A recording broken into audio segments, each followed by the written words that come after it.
Hello, welcome to the Lucidity Insights podcast. It is my pleasure today to introduce Mohit Kumar, the founder and CEO of UltraHuman. UltraHuman is a company tackling the personal health and wearables space. So far, Mohit, you have a metabolic fitness platform, a continuous glucose monitoring patch, and most recently, a sleep and activity tracker that comes in the form of a wearable ring. And you've successfully raised $25 million so far from a number of investors, and we are so excited to talk about your journey so far. Welcome.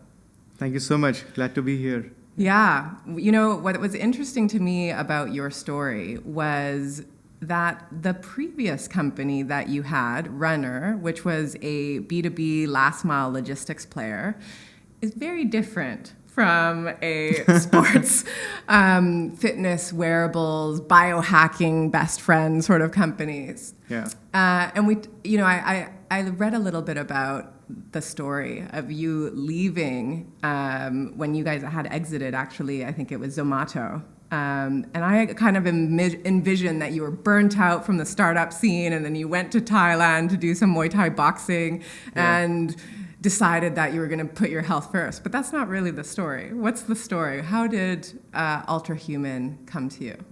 Yeah. So the story actually starts pretty much actually at Zomato when, so I had a lot of fun there because we actually grew really, really fast. Actually built a new category altogether from scratch. And when we started, we were actually the underdogs in the category, right? So what would you say was the new category that you built at Runner? So when Runner started, we were in the hyper-local logistics space, which is quite new in India because back then there was not much hyper-local delivery actually happening. And then Zomato, of course, when we merged with Zomato, we were able to take the traffic of Zomato and merge with our hyper-local deliveries and just take it to another level, right? So moved from a few thousand transactions a day to 2 million transactions a day at our peak. So that was the scale that we were actually seeing at some point in time. And it was fascinating because it's not just more business, but it's also like you're impacting 1 million people on the ground. You're also working with like a few million restaurateurs and their staff. You're also working with millions of consumers. So actually, like it's a great social study, right? In terms of what people eat, how do people eat, how different cities eat, because food is a large part of our society, right? So probably one of the largest social experiments in the world, where you actually try to like understand for the larger nation as large as India, and of course we were also actionable. We were also present in UAE as well. Like how do actually people eat? How do people think about food? What do they think about food? And how are their food or eating patterns evolving? What did you find? Very weird. I think or very interesting stuff, right? So one is food is such a core part of life that, of course, it's for nutrition for sure, but it's also for social bonding, right? So sometimes it's also for signaling. Sometimes it's also to create new relationships, meet new people. So there are so many use cases around food. So when we started, we used to think about food as a utility that people need.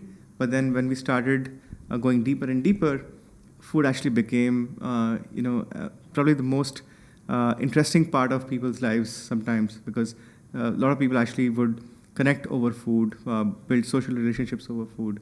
So those are the new things that we actually discovered. How do cities think about food? Like, for example, we used to say, like, families, they would eat almost, these are families in India, for example.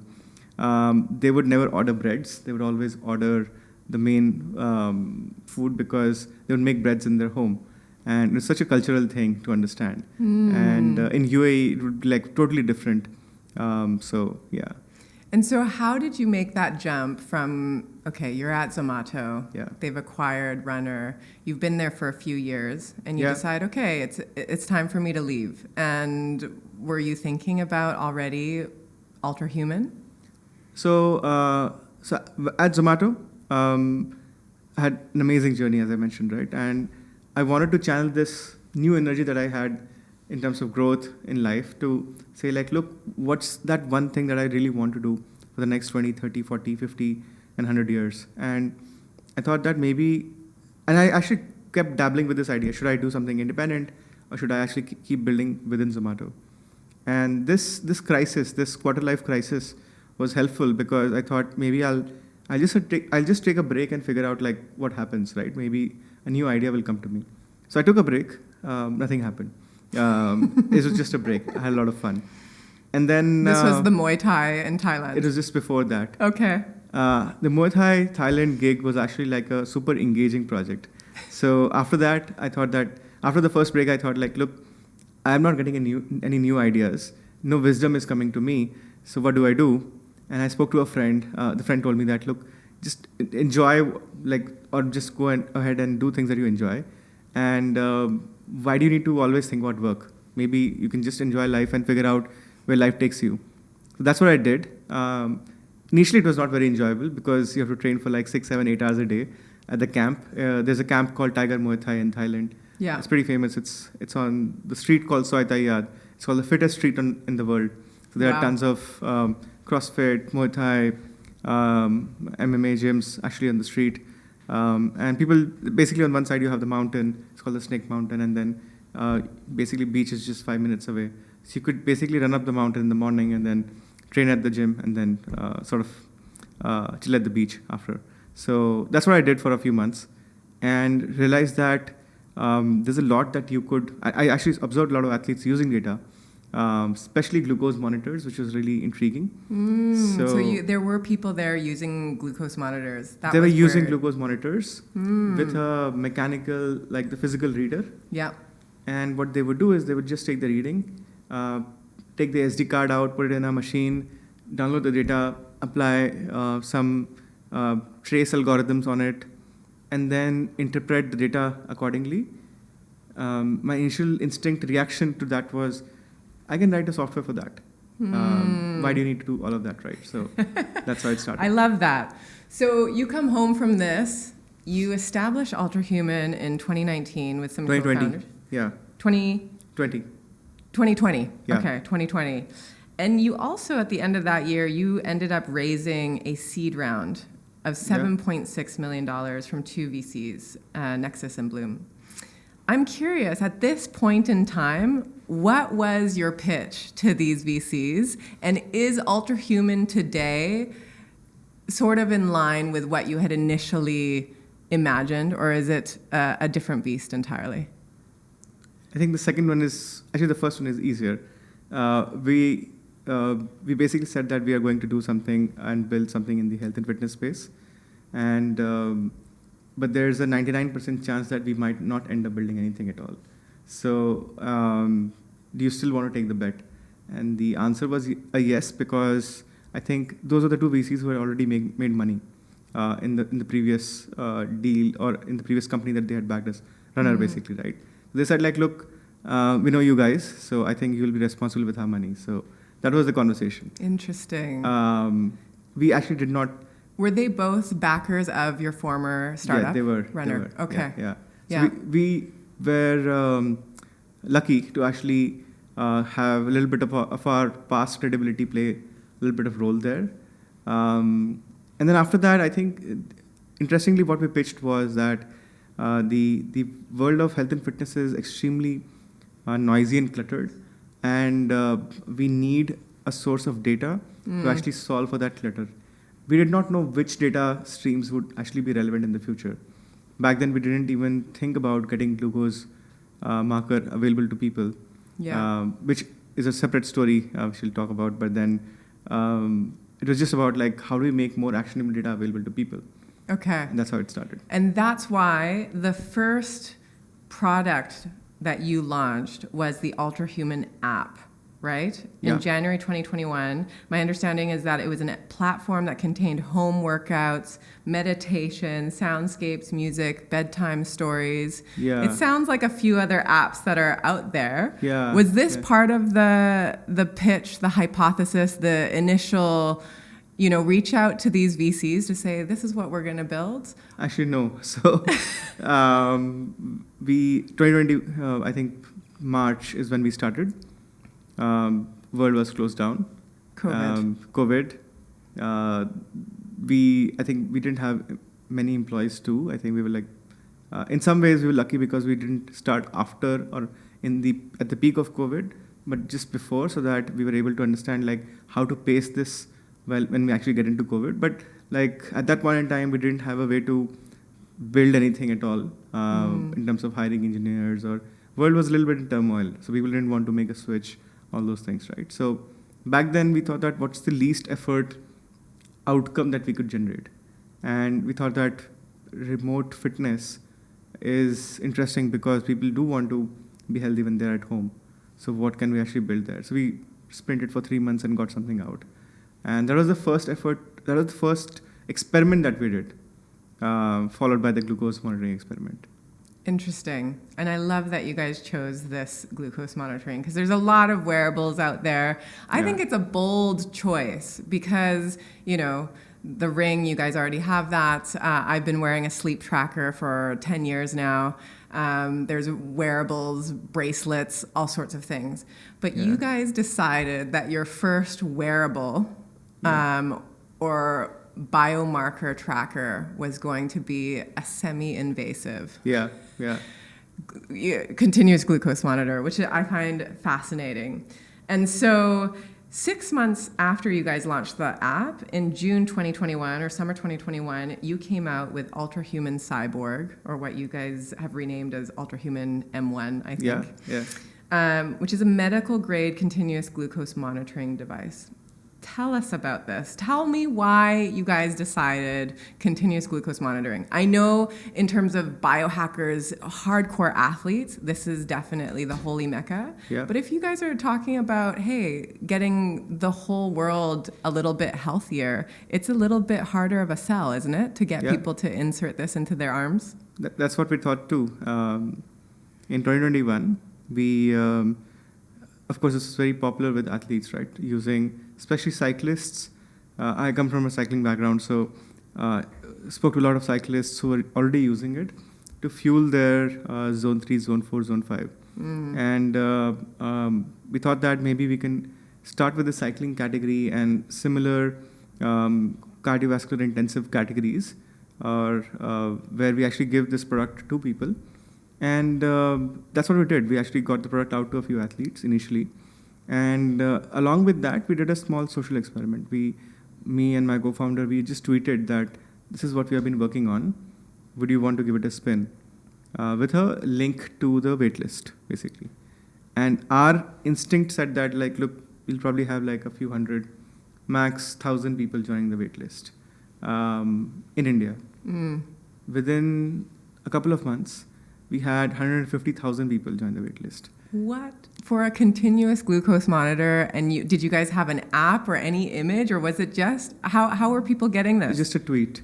A tweet? Yeah, the tweet said that this is the first wearable for food. Right? Because you have wearable that measures sleep, resting heart rate, movement, all those things, right? Yeah. But there was no wearable for food globally, right? So if food is such an important part of your health, can a wearable actually guide you towards better food choices? And glucose just happens to be that marker, which can give you a little bit of insight about your food choices. That's fascinating. That's how we started. So a few months, you had 150,000 people signed up to it, and then you launch. You had this wait list for a while, and I did tell you I had a surprise for you. Wow. I have been waiting myself to insert a glucose monitor. That's really cool. And so I got one, actually. I ordered one 3 days ago, and it arrived 2 days later. And this is the UltraHuman packaging. It says, "Dear Cyborg, we live in an era in which we know more about our cars than our own bodies. Self-quantification changes this." I love that. Welcome to the cyborg army. It says a little bit more. But it's packaged, as with all of these things, very Apple-like. These are the patches, right? Yeah. That go...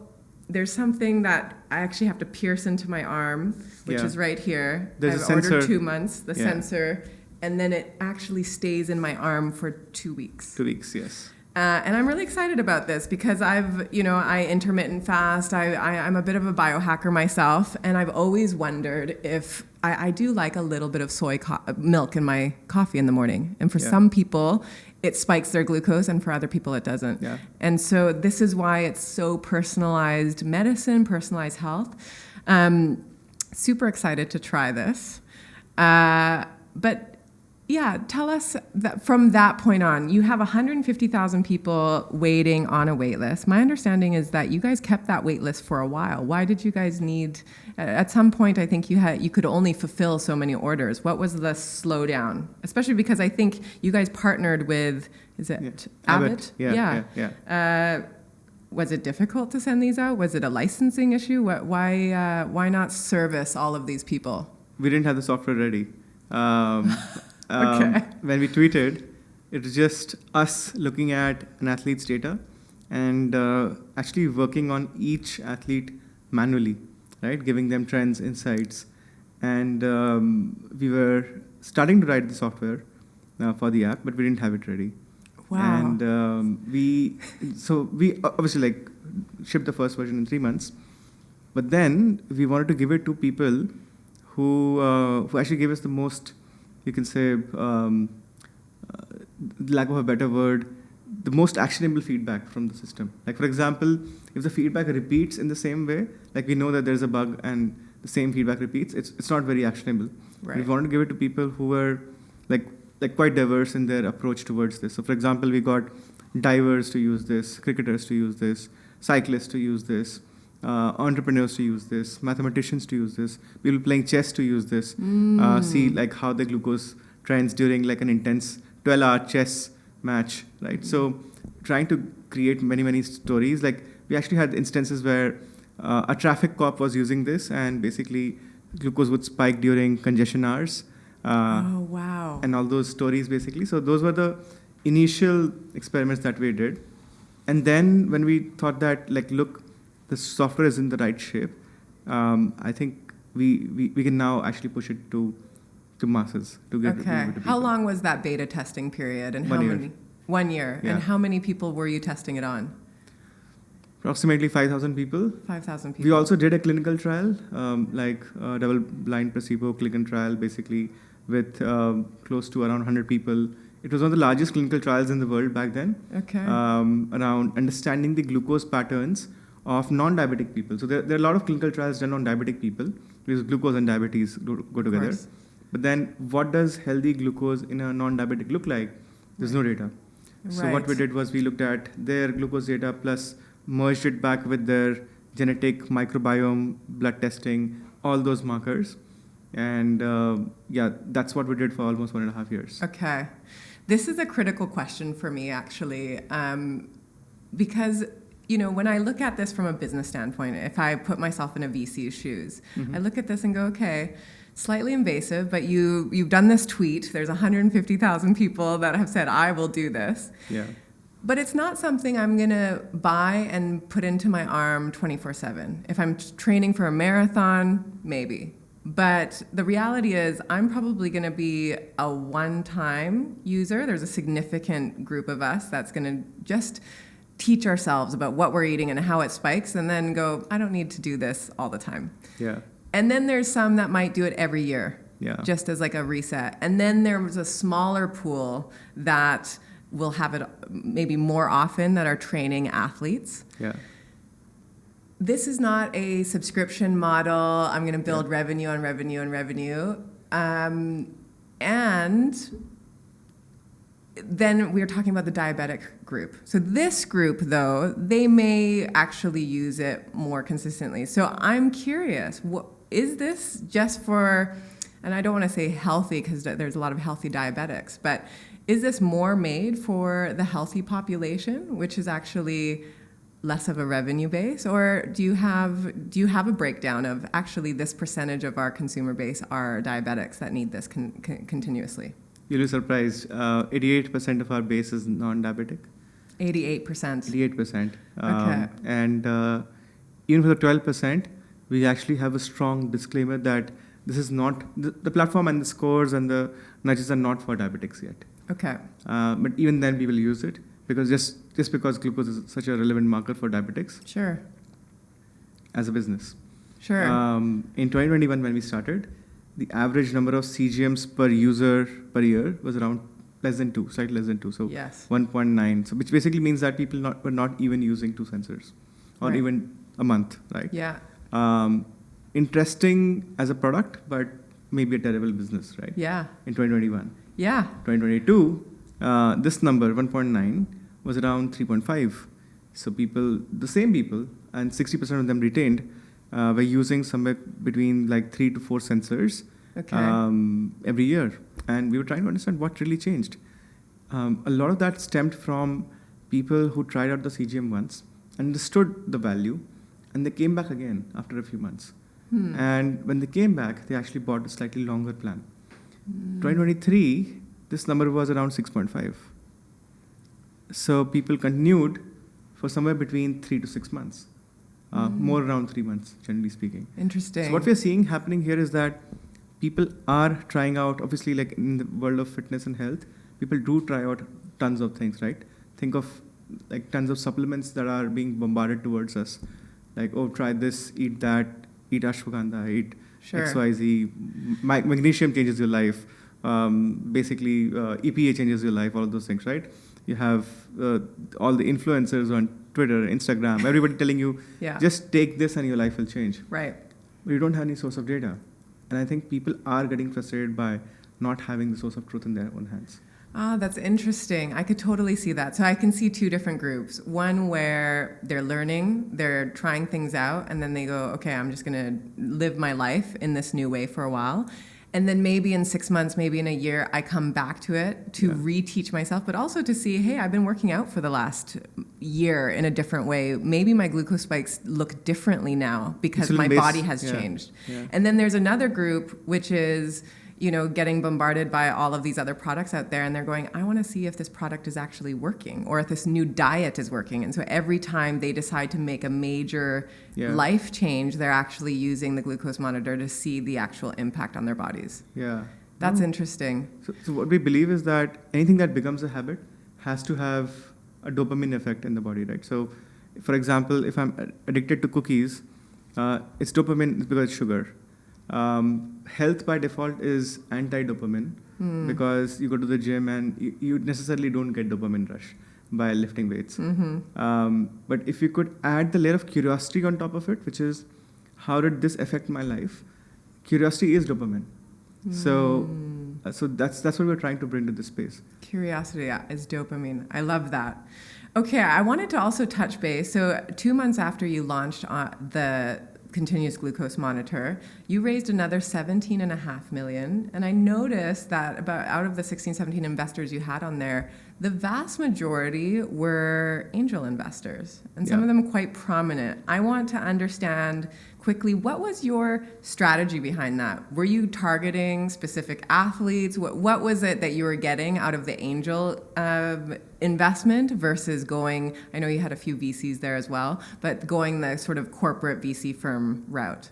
Yeah, so I think the space was pretty new back then, right? So there were people who understood this because they have experienced it themselves. And there were people who have never experienced this, right? So they will apply a regular business lens to it and basically say, like, look, we don't know what we don't know, right? But for people who had experienced this, what we saw was that they were quite addicted to the experience. Not just our platform, but then the world of biohacking, right? And biohacking, in some ways, also stems from the fact that people are willing to take the responsibility of their own health in their own hands. So we saw a trend of these people joining the platform who happen to be investors as well. And I still run it's a feedback email that goes from my email ID. It's called Quick Check-in. And I write, that email actually goes out, and then every user receives it, and some people write back. And then I respond to almost every email, even today. Wow. Many of them turned out to be interesting people, like the ex-CTO of Coinbase, Balaji Srinivasan, he was there. Preeti Kasireddy, ex-Andreessen, she was there, etc. Right? So all of these folks were interested in the product, interested in what we were trying to do. And we thought that what's the best way to actually build this product, or this company rather, is to partner with people who actually already know or already believe in this. So that was the thesis around getting the angels in. Interesting. And so some of these angels you actually found in your customer base already. Yeah. And then you approached them and said, hey, we've noticed you really like the product. Would you consider investing? Yeah. And was it, wow, that is a phenomenal way to raise funding. Was it easy? Easier than you expected? Or how would you describe that fundraising process? I think the folks who get it, who have experienced something like this, they know that this is unique enough to become something impactful in life, just as an investor. Because either in a crowded space, you build something where you have an inherent moat, where you actually cannot lose because of your IP or size of platform, everything else. Or you are in a totally different space by itself, right? So we were a totally independent play. And for all these people, this was like a little bit of clutter break, that I'm doing a lot of deals in health, deals in crypto, deals in fintech. This looks like a company which is non-traditional. And we back then, I'm telling this story because back then we didn't have the numbers to convey that this is also an interesting business. But now we do. I love that. And we are going to talk about the numbers in a moment. Yeah. But first, one of the big things that have come out of UltraHuman, which I think does sort of start to set you apart from others, is in April 2022, you, I assume, took that $17.5 million or a portion of that, and you acquired a wearables company building AI-powered smart rings, and it was LazyCo. They were actually creating something that was more of a taskmaster, right? Something around productivity. Tell us about what you were acquiring with these players. I mean, I can see the technology, was it the supply chain as well? Were you also acquiring customers? Because a few months later, as soon as you bought this company, I think it was only 3 or 4 months later, you actually launched your first UltraHuman smart ring, which tracked sleep and all of this. Did they already have that capability in-house? So we were speaking to them for a few months. I think the acquisition finished somewhere around the end. They were actually building an IoT device to control their coffee machine, the lights in the room, all those things basically. It was still a smart ring, but not for the health use case. And the name of the company was LazyCo, and I was very curious, why did you name it LazyCo? I asked the same question to the founder. He was like, look, people are inherently lazy, and this is our human instinct. So we have to design the world around lazy people and not just basically assume that they will be motivated one day, because motivation does not last, just basis who humans are, right? Fair. I said that this is true for health too. Like basically the same thesis just applies for health. And this was the thesis match that got us together. And then of course we shipped the first product, which is called the R1. Then after a few months we launched an upgrade to the product called Ring Air, which was the lightest smart ring in the world. So typically compared to other products, we would be like almost half the size. So we re-engineered the technology from ground up. We understood that lighter and more sleek form factor is better for long-term wearability. And it's interesting because you have the option of including the continuous glucose monitor data and weaving it with your sleep tracker, your activity tracker from the ring. And is anyone else in the world doing that right now? Not yet. This was actually the reason why we did this as well, because a lot of users or people who are actually trying out the glucose monitoring platform were asking us like, food is one of the ways in which I can improve my insulin sensitivity or my glucose patterns, but then what are some of the other ways? Sleep. And sleep is a big one. Working out, exercise. Exercise is a big one. Movement is a big one. Heart rate variability. The frequency of movement is another big one. Heart rate variability, your inherent base level of stress. So oxygen saturation as well? Yes. Not too reliable yet. Okay. But then there are obviously patterns around lower or things like oxygen desaturation index leading to poorer glucose control, essentially, in people. Okay. Fair. So when you bought LazyCo, it was the technology, the supply chain to some degree, the R&D for the ring. It basically, I suppose if you guys tried to do this in-house yourself, it would take you a lot longer. It was a team of 3 people.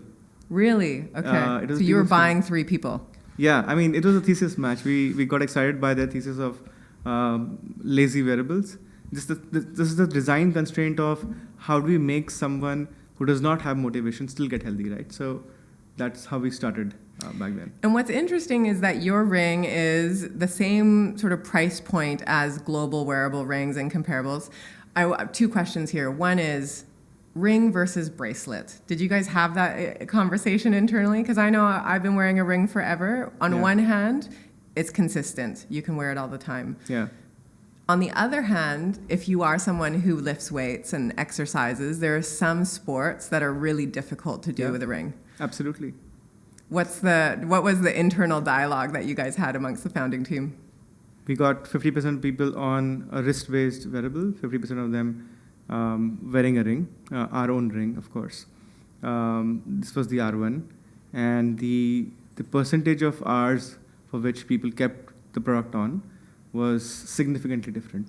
So what started as a hypothesis was that the data, when it's longitudinal data of health, makes more sense when people actually use the product, right? So for example, if you're a health tracker, but people just use it for like half of the day, not wear it during sleep, then basically the problem is that you're missing out on too much of useful data during your sleep. Yeah. So we wanted to design something that was extremely sleep compatible. Because sleep is like the gold mine of your health data. Yeah. And that's why we got closer and closer to a minimal form factor. And that's why, by the way, even in ring, we took it to the next level by making it smaller. Rings are already small, right? They're like usually 4 grams, most of the products in the market, and almost like 0.4, 0.5 mm. So pretty thin already.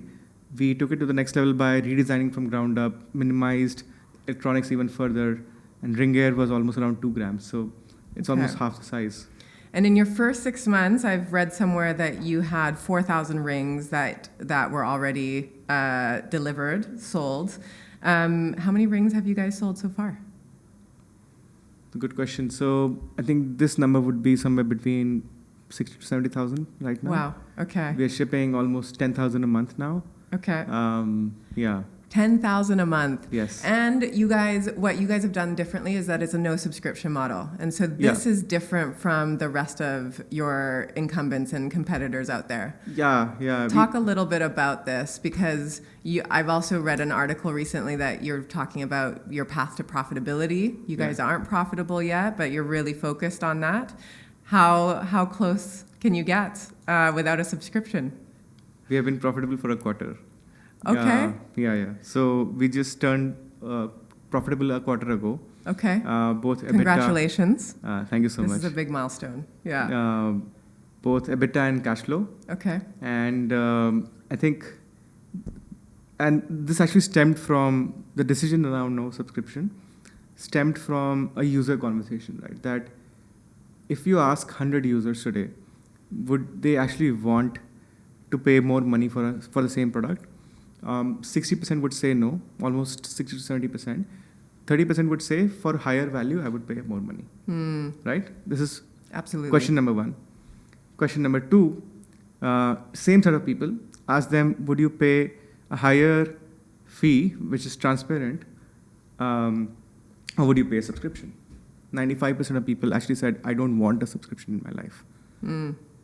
Because I already have like 15 of those running in the background. I don't have a view of all of them in one place.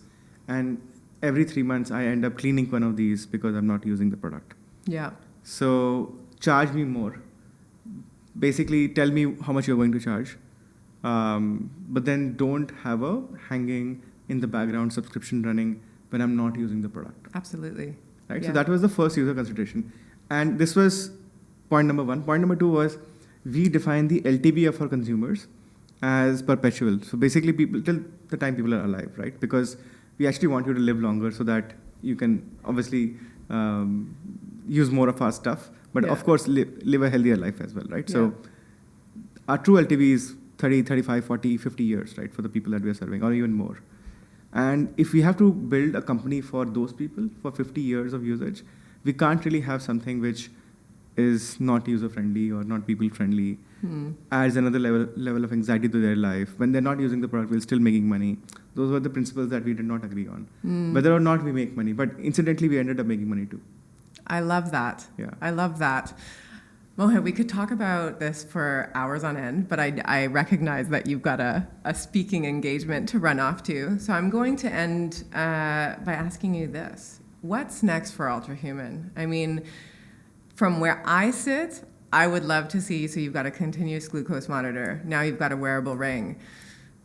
Is it that you're going to be a wearables company, or are you looking at it from a biomarker standpoint and just seeing, take us to a little bit of the background boardroom conversations you're having of the direction of UltraHuman from here? So we're actually a health span company. Health span company, I love that. We believe specifically in passive markers of health. Passive markers are markers that you can measure even if you're not taking any action. So for example, the difference is workout is an active marker. Sleep is a passive marker because you're going to sleep anyways, right? Food is a passive marker because you're going to eat anyways. And you would see us in the next months, years, to actually introduce more and more of such passive markers. Many of these, we are creating a new form factor. For example, we recently introduced a new device called UltraHuman Home, which actually measures home health. So you can keep the device in your room, sleeping room, most probably. It'll actually measure things like your air quality parameters, temperature patterns, light patterns, natural light versus artificial light, all of those things. Yeah. And understand like what affects your sleep in a big way and how can we actually change those. We also are introducing automations in your room system so that it gets adjusted to your own requirements. I love that. So it's a health on autopilot is what we're actually building for the long term. Okay. And you'd see us actually getting more data streams very, very soon. I love that. It's a very exciting time. Mohit, congratulations on achieving your first quarter of profitability in 2024. Thanks so much. I look very much forward to seeing where UltraHuman goes from here. Thank you so much. Thanks.